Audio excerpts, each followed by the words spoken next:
जे आपण बघतोय राउंडिंग अप ची कन्सेप्ट सेकंड एंट्री मध्ये आहे. आता इथे पेबलची अमाऊंट झाली होती 4072 रुपये 88 पैसे, पण वरचे 72 पैसे अशा पद्धतीने पेमेंट होतं का? तर नाही होत. तर राउंडिंग अप मध्ये पेमेंट या ठिकाणी होतं. आपण या ठिकाणी बघतोय, आपण इथे काही रकमा या ठिकाणी लिहूया. Okay, 0.49 rupees. ओके, 0.50 रुपीज म्हणजे काय झालं, 49 पैसे झाले, बरोबर आहे. आणि हे काय झाले, 50 पैसे. तर ज्या वेळेस या ठिकाणी 1 पैशापासून 49 पैशापर्यंत या ठिकाणी पॉइंटच्या नंतर अमाऊंट येते, तर त्याला काय करतो आपण, लेस करतो. आणि ज्या वेळेस 50 पैसे टू 0.99 पैशापर्यंत या ठिकाणी विषय येतो, त्यावेळेस आपण काय करतो, त्याला ऍड करून या ठिकाणी 1 रुपयानी अमाऊंट वाढ करून देतो. लक्षात आले? काही अडचण, काही डाऊट, काही क्वेश्चन? नक्की नाहीये? कन्फर्म? इथे तेच केलेलं आहे. इथे या ठिकाणी रक्कम किती झाली होती, 4072 रुपये 88 पैसे. मग याच्यामध्ये काय केलं आपण, ऍडिशन केलं. ऍडिशन कशासाठी, तर हे 88 पैशाला वाढ करण्यासाठी इथे 12 पैसे या ठिकाणी आपण ऍड केले. किती, 12 पैसे ऍड केले आणि टोटल अमाऊंट केली. जेव्हा तुम्ही जीएसटी पोर्टल वरती रिटर्न भरता त्यावेळेस ही सेम कन्सेप्ट येते. जीएसटी पोर्टल वरती सुद्धा काय येते, सेम कन्सेप्ट येते. सेम रकमेनुसार या ठिकाणी आपल्याला पेमेंट करावं लागतं. लक्षात आलं? काही अडचण? क्लिअर?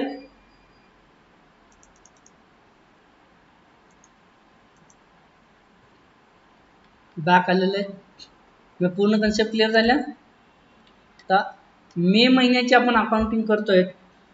मे महिन्याची अकाउंटिंग करतोय तर या ठिकाणी हे जे पेमेंट पेबल वगैरे जी एंट्री केली ना आपण पाचची, ही एंट्री ऍक्च्युअल मध्ये आपण भले, लक्षात घ्या, हे जे पेबल वगैरेच्या ज्या एंट्री या ठिकाणी आपण करतोय त्या एंट्री आपल्याला या ठिकाणी कधी करतोय आपण, मंथ एंडिंग ना करतोय, बरोबर आहे. 30 एप्रिलला या ठिकाणी आपण जी एंट्री केली, कशाची, जीएसटीचा पेबल आहे का आयटीसी आहे, त्याच्यानुसार या ठिकाणी रेकॉर्ड जे मेंटेन आपण करतो ते रेकॉर्ड मेंटेन केलं म्हणजे आपलं काम संपलं का. तर ऍक्च्युअल मध्ये 30 एप्रिलची जी एंट्री आहे ती एंट्री भले तुम्ही 30 एप्रिलला करणार आहात, पण याचं कामच चालू होतं आफ्टर, सॉरी एप्रिल चुकून, 30 एप्रिलला जे काम होतं ना त्याचं काम चालू होतं आफ्टर 13 मे. आफ्टर 13 मे. कारण काय 13 मे ला दिसायचं, कारण काय, तर आपल्या सप्लायरनी जर GSTR1 फाईल केले, आपल्या सप्लायरनी जर GSTR1 फाईल केले तरच या ठिकाणी आपल्याला GSTR2B मध्ये आपल्याला ITC अवेलेबल होणार आहे. बरोबर आहे ना. मग काय, आपल्याला जी पार्टी, आपल्या पार्टीकडे व्यवहार या ठिकाणी आपला चालतो, तर त्या पार्टी सोबत जेव्हा आपण व्यवहार करतो, जर आपल्या सप्लायरनी GSTR1 फाईल केला तरच या ठिकाणी आपल्याला काय दिसते, सप्लायरनी GSTR1 फाईल केला तर GSTR2B ला आपल्याला ITC दिसतो, अदरवाइज दिसत नाही. आणि ज्यांचं जे रेग्युलरच्या ऐवजी क्वार्टरली सिस्टम मेथडचा वापर करतात, QRM मेथड, ओके, तर ते काय करतात, तर QRM मेथड मध्ये QRM क्वार्टरली रिटर्न मेथड ज्यांनी अप्लाय केलेले आहेत तर ते काय करतात, एप्रिल महिन्यासाठी ते काय फाईल करतात, IFF. ओके, आणि मे महिन्यासाठी काय करतात IFF, आणि त्यांना जून महिन्यामध्येच या ठिकाणी GSTR1 फाईल करावा लागतो. लक्षात आलं? KRM वाले आणि जे रेग्युलर वाले आहेत, जे मंथली बेसिस वरती या ठिकाणी वर्क करतात, तर ते काय करतील GSTR1 मंथली फाईल करतील. ओके, आणि QRM मेथड वाले IFF फाईल करतील. पण या IFF सुद्धा या ठिकाणी कशासाठी, IFF मध्ये फक्त B2B चा आउटवर्ड सप्लाय म्हणजे सेल फाईल केली जाईल, B2C चं फाईल करले जात नाही. मग इथे कन्सेप्ट काय आहे, GSTR1 फाईल करण्यासाठी लास्ट डेट किती आहे 11th date of next month.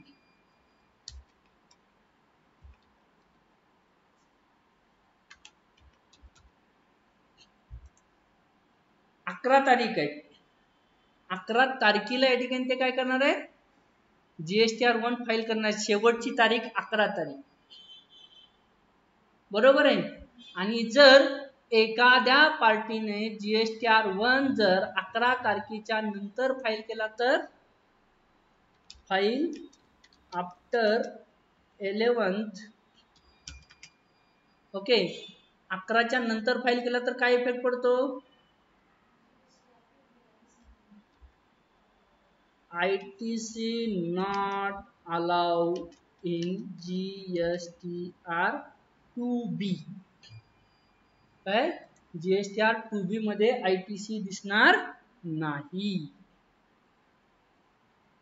का दिसणार नाही ते लक्षात आलं? कारण काय, जर या ठिकाणी तुम्ही GSTR1 11 तारखेपर्यंत भरला तरच या ठिकाणी तुमच्या कस्टमर्सला GSTR2B मध्ये तो रिफ्लेक्ट होईल, अदरवाइज रिफ्लेक्ट होणार नाही. मग 11 तारीख लास्ट आहे, मग 12 तारखेला आपण ही वर्किंग का करू शकत नाही, जी 30 तारखेला म्हणजे प्रत्येक मंथच्या एंडिंगला आपण या ठिकाणी काय GSTचं आपल्या अकाउंटिंग मध्ये ITC आलेलं आहे की पेबल या ठिकाणी येत आहे, ही एंट्री आपण 12 ला का करू शकत नाही, तर त्याच्यामध्ये आपल्याला एक रिझन आहे. काय रिझन आहे, जे IFF फाईल करतायत तर त्यांना 13th डेट या ठिकाणी काय आहे, 13 डेट आहे IFF फाईल करण्याची. किती तारीख आहे, 13 तारीख आहे IFF फाईल करण्याची. मग जर त्यांनी 13 तारखेला IFF फाईल केला तर तो आपल्याला 13च्या अगोदर तर रिफ्लेक्ट होणार आहे का GSTR2B मध्ये, नाही. म्हणजे GSTR1 आणि IFF ऑन डेट मध्ये जर फाईल झाला तरच या ठिकाणी काय होणार आहे, GSTR2B ला इफेक्ट दिसणार आहे. आणि हे सगळ्या पार्टीसाठी सेम आहे, आपल्यासाठी वेगळा, आपल्या कस्टमरसाठी वेगळा, आपल्या सप्लायरसाठी वेगळा, असं काही आहे का, असं काही नाहीये. मग कन्सेप्ट काय इथे, तर आपण ज्यावेळेस एप्रिल महिन्याची या ठिकाणी काय केले होते, एप्रिल महिन्याची 30 एप्रिलला या ठिकाणी आपण जेव्हा एंट्री करत होतो तर एंट्री आपण कधी होणार आहे, आपली एंट्री आफ्टर 13 मे, 13 मेच्या नंतरच ही एंट्री होणार आहे. कारण काय, तर आपल्याला GSTR आपल्याला या ठिकाणी ITC ची इन्फॉर्मेशन 3 ठिकाणाहून आपल्याला दिसते. आपला ITC किती आहे त्याची इन्फॉर्मेशन आपल्याला कुठे दिसते, 3 ठिकाणी दिसते. या ठिकाणी ITC आपल्याला कुठे कुठे दिसतो, एक ॲज पर अकाउंटिंग, आपण जे आपल्या अकाउंटिंग मध्ये या ठिकाणी करतोय तर त्यानुसार ॲज पर अकाउंटिंग आपल्याला ITC दिसतो, बरोबर आहे. दुसरं काय दिसतो, GSTR2A, GSTR2A आणि GSTR2B, GSTR2B. ओके, मग यातला आपणाला ITC कोणता यूज करायचा आहे? GSTR 2B नुसारचा ITC यूज करायचा. ओके, मग इथे तुम्हाला परत कन्फ्युजन होऊ याच्यासाठी परत डबल सांगतो बरं का मी कन्सेप्ट. तर काय, आपल्याकडे जर प्रॉपर परचेस केलेले, आपण ॲसेट परचेस केलेले, आपण गुड्स परचेस केलेले, आपण सर्व्हिस परचेस केलेले, आपण एक्सपेन्सेस परचेस केलेले, तर या सगळ्यांचे आपल्याला या ठिकाणी इनवॉइसेस आपल्याकडे आलेले असतात. त्याच्यामुळे आपण अकाउंटिंग मध्ये ते टोटल डिटेल्स घेतलेले असतात. अकाउंटिंग मध्ये या ठिकाणी ITC अवेलेबल आहे, तो ITC आपल्याला यूज करता येणार नाही. आणि प्रत्येक आपल्या सप्लायरनी जर GSTR1 फाईल केला, IFF फाईल केला, ते बिल लेटेड जरी केलेला असेल, कितीही उशिराने केलेला असेल, तर तो ITC GSTR 2A मध्ये अवेलेबल होतो. ओके, म्हणजे GSTR 2A मध्ये या ठिकाणी काय, पार्टीने या ठिकाणी बिल लेटेड जरी ITR file GSTR1 IFF file केले, तरी सुद्धा या ठिकाणी ते काय मंथलीच दिसतात. म्हणजे एप्रिल महिन्याचे या ठिकाणी एप्रिल महिन्यामध्येच दिसतात ऑल इनवॉइसेसचा ITC. GSTR 2 मध्ये एप्रिलचा दिसेल, भली एखाद्या पार्टीने एप्रिलचं 1 महिना 2 महिने लेट केलेले असतील भरायला, तरी सुद्धा या ठिकाणी GSTR 2A मध्येच दिसतो तो. म्हणजे ॲज पर अकाउंटिंग आणि GSTR 2A या ठिकाणी ITC मॅच होणार आहे. कधी मॅच होणार आहे? आपल्याकडे प्रत्येक बिलाच्या इनवॉइसेसच्या एंट्री झालेल्या आहेत आणि आपल्या प्रत्येक सप्लायरनी GSTR1 भली लेट फाईल केला असेल पण केलेलं आहे, तर आपल्याकडे या ठिकाणी अकाउंटिंग नुसारचा ITC आणि 2A नुसारचा ITC इक्वल येणार आहे. हा, आपण आजच्या तारखेमध्ये या ठिकाणी काय केलं, आपण 14 मे मध्ये एप्रिलचा या ठिकाणी रिटर्न बघितला. ओके, एप्रिलचा बघितला, GSTR 2A ला जो ITC दिसतो, सपोज आपण 14 मे ला या ठिकाणी बघितल्यानंतर ITC 1 रुपया दिसत होता GSTR 2A ला. अकाउंटिंगला या ठिकाणी ITC होता 3 रुपये. तिघांचे बिल आले होते, प्रत्येकाचा 1-1 रुपया ITC आहे. 3 रुपये अकाउंटिंगला ITC दिसतोय, पण 2A मध्ये 1 रुपया दिसतोय. एक दिसतोय म्हणजे काय, आपले जे 3 सप्लायर होते त्या 3 पैकी कोणीतरी एकानेच विदिन डेट मध्ये GST रिटर्न फाईल केलेलं आहे. त्याच्यामुळे या ठिकाणी GSTR 2B ला 1 रुपया ITC दिसतोय. पण आपण 15 तारखेला बघितला, 15 तारखेला बघितल्यानंतर आपल्या दुसऱ्या पार्ट्या ज्या होत्या त्या दोन, त्या दोघांनी या ठिकाणी काय केलेलं आहे, त्यांचे रिटर्न फाईल केले, GSTR1 फाईल केले. आता इथे आपल्याला 3 रुपये ITC दिसेल. हा आधीचा 1 रुपया जो आहे ना, त्या 1 रुपयामध्ये 2 रुपये ऍड होऊन 3 रुपये ITC दिसेल. पूर्ण दिसेल, कारण काय, पूर्ण इनवॉइसेसच्या आपल्याकडे एंटर झालेले आहेत आणि आपल्या प्रत्येक सप्लायरने या ठिकाणी 15 मे ला या ठिकाणी काय केलेलं आहे, पूर्ण या ठिकाणी GSTR1 IFF या ठिकाणी फाईल केलेले आहेत. पण ज्यावेळेस या ठिकाणी आपण पाहतोय GSTR 2B मध्ये ITC 1 रुपया दिसेल. किती दिसेल? 1 रुपया. म्हणजे GSTR 2B ला या ठिकाणी ज्या आपल्या सप्लायरनी GSTR1 विदिन डेट मध्ये भरलेलं आहे, म्हणजे बिफोर या ठिकाणी किंवा before on or before 11th डेटला भरलेलं आहे, ते GSTR 2B मध्ये रिफ्लेक्ट झालेले आहेत. पण जे नंतर भरतायत ते GSTR 2A ला रिफ्लेक्ट होतील, पण 2B ला रिफ्लेक्ट होणार नाहीयेत. आणि आपल्याला ITC कोणता यूज करायचा आहे, GSTR 2B ला जो ITC अवेलेबल आहे तोच ITC या ठिकाणी आपल्याला यूज करायचा आहे. लक्षात आलंय? काही अडचण, काही डाऊट्स? नक्की नाहीये? पूर्ण एप्रिल महिन्याची कन्सेप्ट क्लिअर झाली आता, कन्फर्म ना? या पूर्ण कन्सेप्ट इथे समजावून सांगितलं, मी क्लिअर करतोय. पण क्लिअर करत असताना एक इफेक्ट या ठिकाणी आपण इथे ठेवणार आहोत. कोणता इफेक्ट ठेवणार आहे त्या ठिकाणी ते बघूयात. रिपोर्ट बघून आपण जातोय डिस्प्ले मोर रिपोर्ट मध्ये. डिस्प्ले मोर रिपोर्ट मध्ये गेल्यानंतर GSTR रिपोर्ट मध्ये गेलेले आहेत, 3B मध्ये गेलेले आहेत. 3B मध्ये इथे आपल्याला 5400 रुपये IGST चा ITC ॲज पर अकाउंटिंग आपल्याला दिसतोय. पण 2B ला आलं होतं का? नाही. कारण काय, त्याचं रिझन या ठिकाणी आहे, आपण इथं पाहिलेलं आहे. गीता ट्रेडर्सनी त्यांचं GSTR1 कधी फाईल केलेलं आहे? 13 तारखेला फाईल केलेलं आहे. 13 तारखेला फाईल केल्यामुळे आपण 14ला ज्यावेळेस या ठिकाणी एंट्री बघत होतो तर त्यावेळेस हे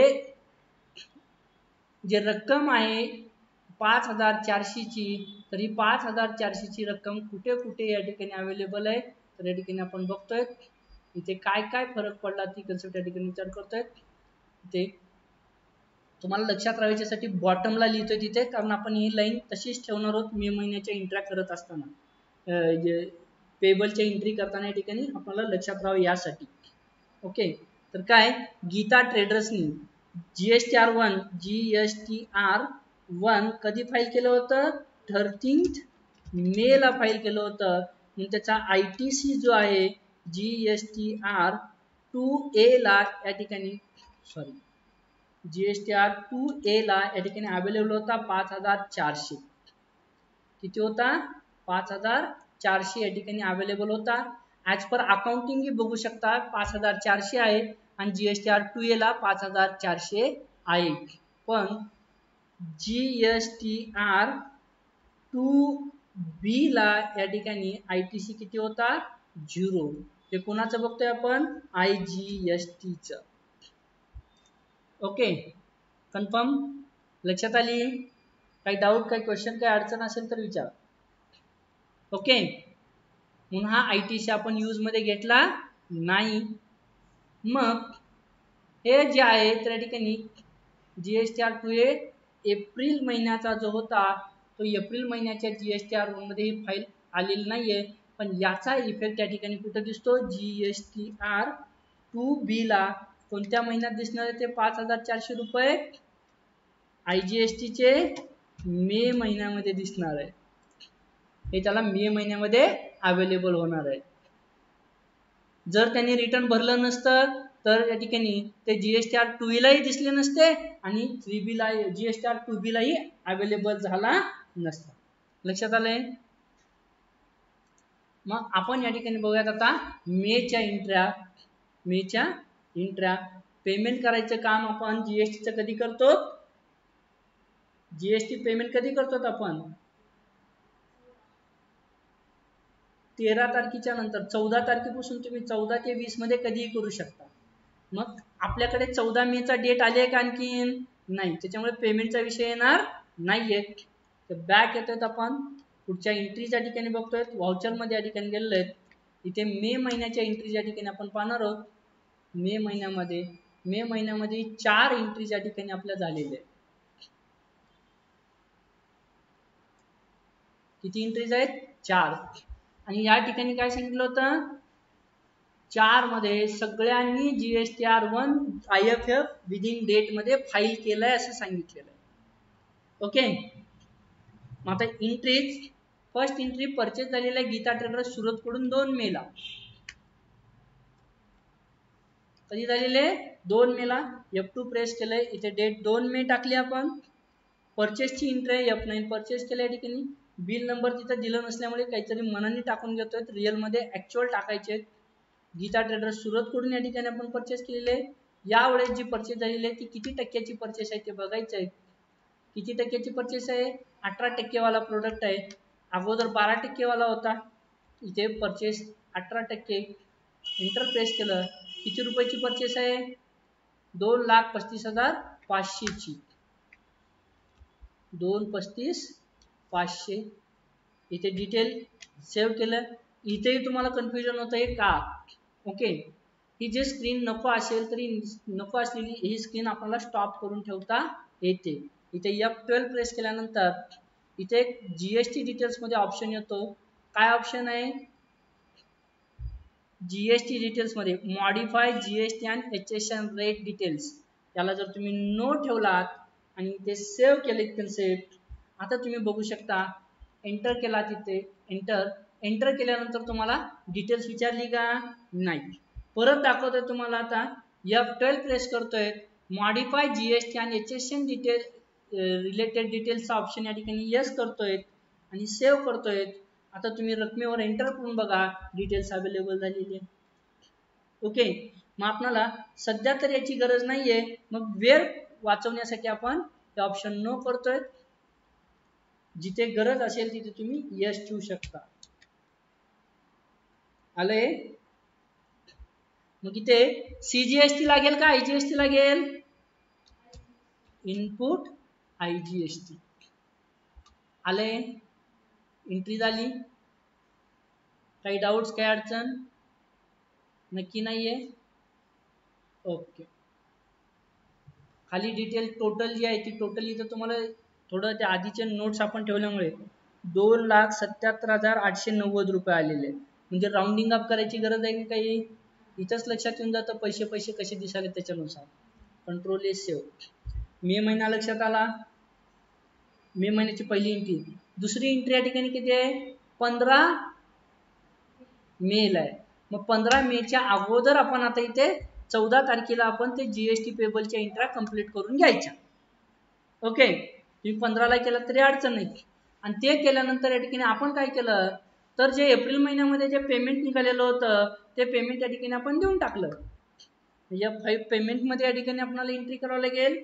कधी दिलं आपण? 14 तारखेला, 14 मेला या ठिकाणी पेमेंट दिलेलं आहे. तिथे पेबल असलेले काय पेबल आहे आपल्याकडे? CGST पेबल आहे. किती रुपये पेबल आहे ते खालती बॅलन्स दिसतात.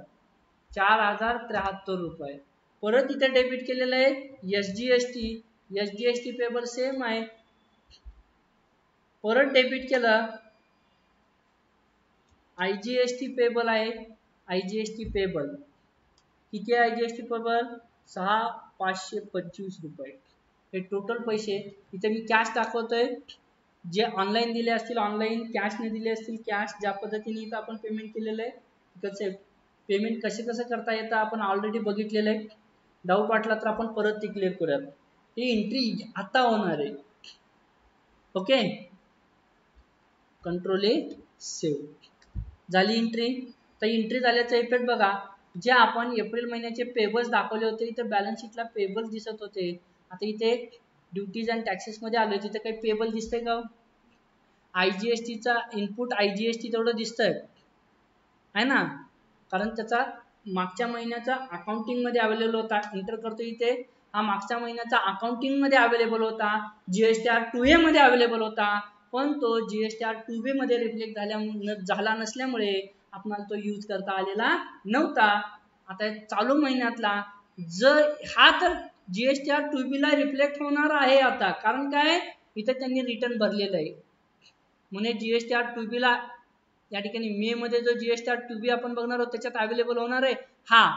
आणि जर त्यांनी मेचं रिटर्न विदिन डेट मध्ये भरलं तरच या ठिकाणी हा मे मधला ITC अवेलेबल होईल.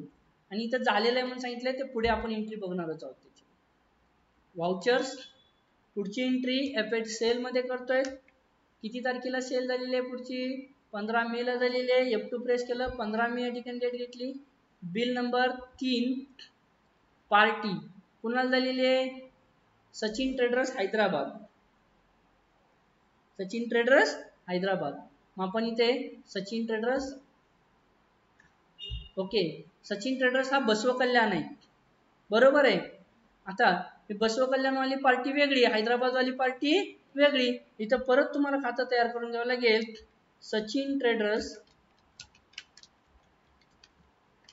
HBD हैदराबाद. सनरी creditor enter. महाराष्ट्रात येतं का कर्नाटकात येतं?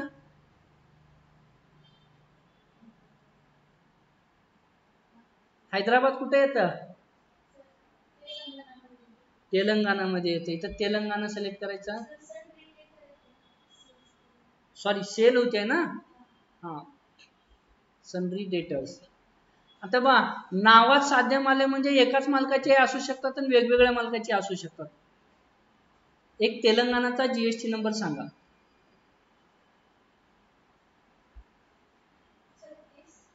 36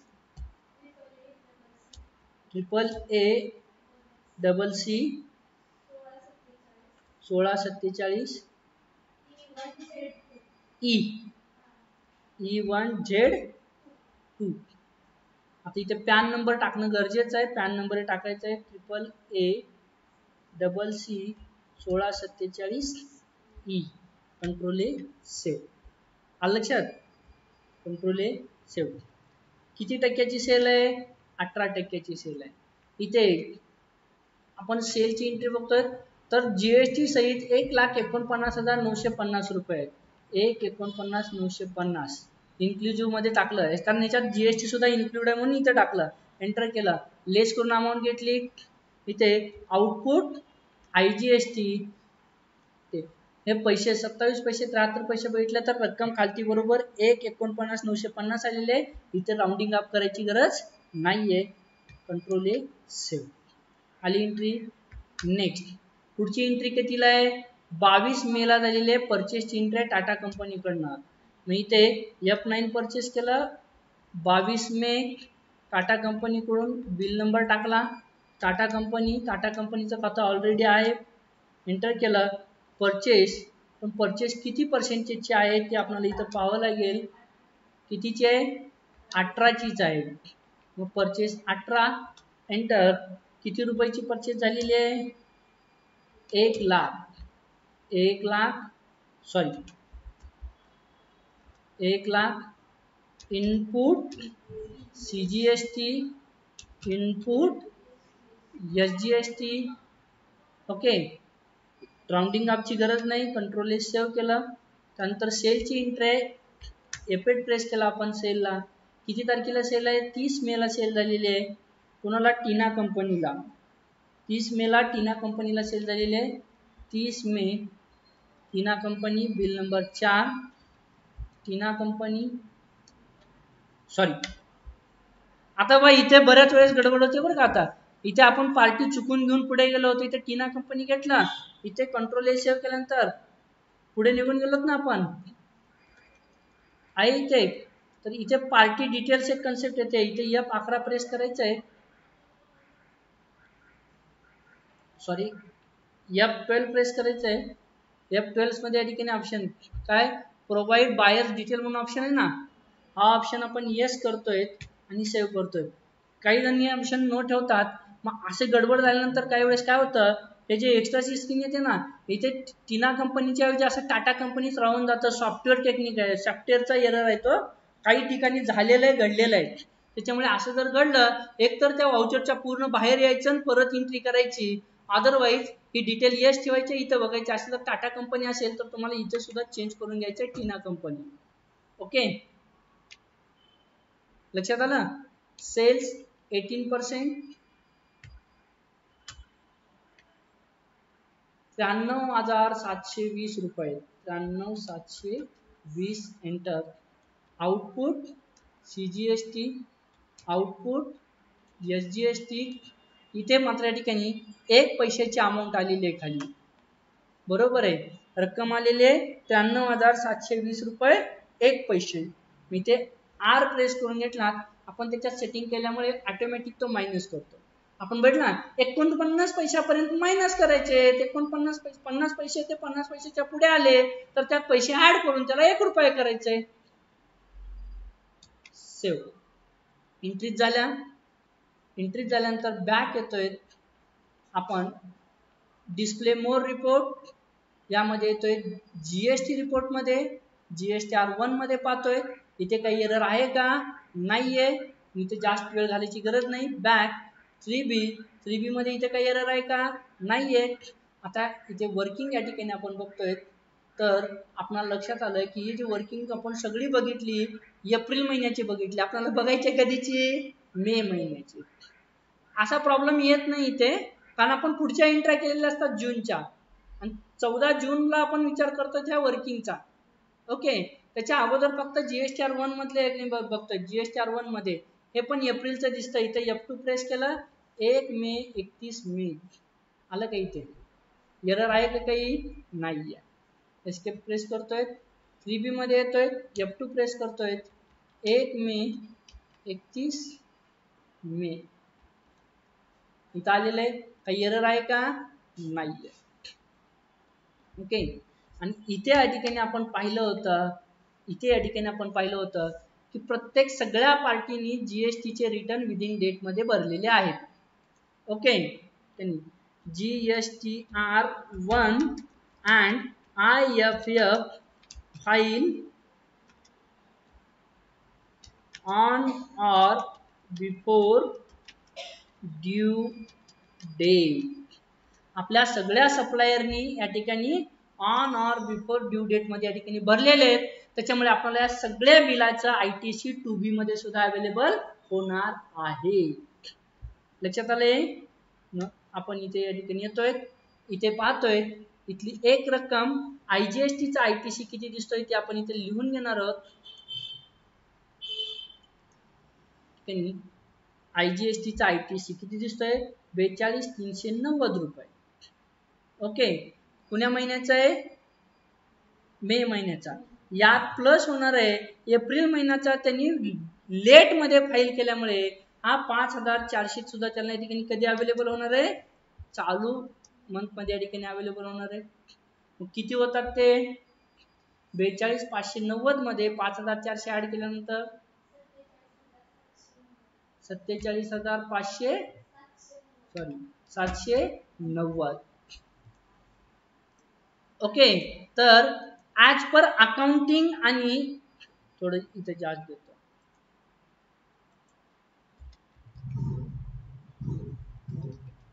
अकाउंटिंग अँड GSTR 2A नुसार या ठिकाणी आपल्याकडे ITC कोणता अवेलेबल आहे, हा ITC अवेलेबल आहे. ओके, आणि हा जो ITC आहे हा ITC कशानुसार अवेलेबल होतो आता आपल्याला GSTR 2B नुसार. 2A ला तर हे दिसणारच आहे, हा 2A ला दिसणार आहे. अकाउंटिंगला जेवढा दिसतो ना तेवढा, कारण सगळ्या पार्टींनी त्याचा IFF GSTR 1 ऑन डेट मध्ये भरलेलं आहे. त्याच्यामुळे या ठिकाणी काय आपल्याला तो अवेलेबल होणार आहे. अकाउंटिंग मध्ये या ठिकाणी त्या महिन्यामध्ये तेवढाच दिसणार आहे, इथे तुम्ही बघू शकता. ओके, पण 3B ला मात्र हा लेटचा अगोदरचा आणि हा अवेलेबल होणार आहे.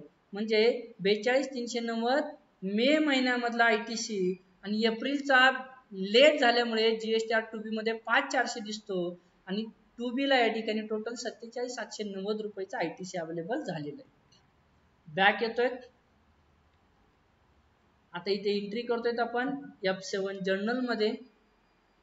ओके, F7 जर्नल मध्ये इथे रिपोर्टिंग मध्ये या ठिकाणी आपण आलो होतो, त्यावेळेस या ठिकाणी आपण बघितलं होतं.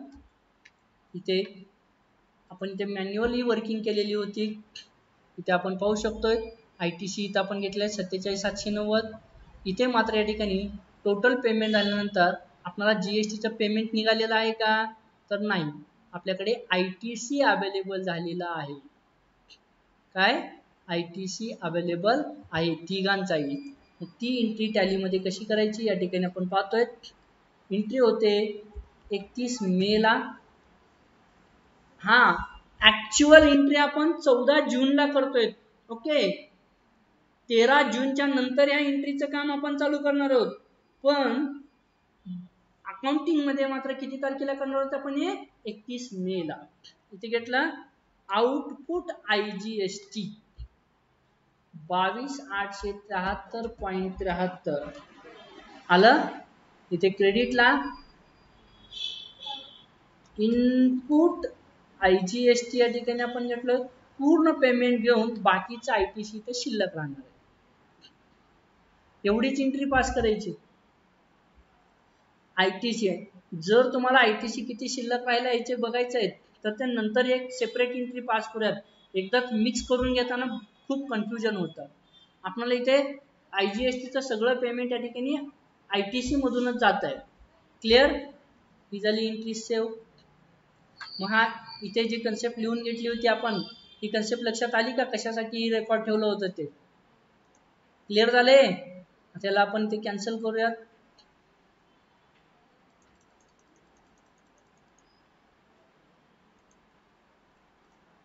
आपण 31 मे ला या ठिकाणी इथे एंट्री करूयात. आता आउटपुट CGST